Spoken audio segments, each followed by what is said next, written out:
உள்ளத்தில் அழியாத ஓவியமாக நிலைத்துவிட்ட என் உயிரினும் மேலான உடன்பிறப்புகள் அனைவருக்கும் வணக்கம்.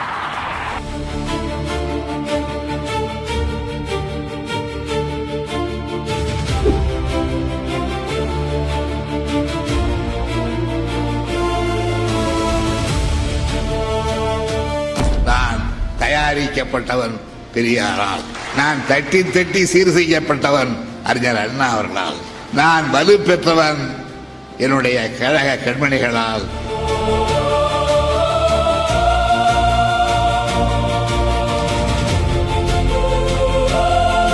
நான் சீமான் வீட்டு பிள்ளை அல்ல, சாமானியர் வீட்டு பிள்ளை என்று சொன்னவர் தலைவர் கலைஞர். அவரது ஆட்சியே சாமானியர்களுக்கான ஆட்சிதான். திராவிட முன்னேற்ற கழகத்தின் ஆட்சியே ஏழை எளிய பாட்டாளிகள் பயன்பெறும் ஆட்சியாகத்தான் இருக்கும். ஒடுக்கப்பட்ட அடக்கப்பட்ட ஏழை எளிய மக்களுக்கான ஆட்சியாக தமிழ்நாட்டு ஆட்சியை வடிவமைத்து தந்தவர்தான் நம்முடைய முத்தமிழறிஞர் தலைவர் கலைஞர் அவர்கள்.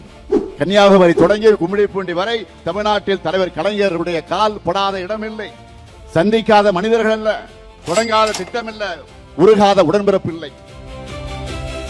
தமிழர் தலைவர் கலைஞர் புகழ் வாழ்க, முத்தமிழறிஞர் தலைவர் கலைஞர் புகழ் வாழ்க, நம்மை ஆளாக்கிய திராவிட போராளி கலைஞர் புகழ் வாழ்க.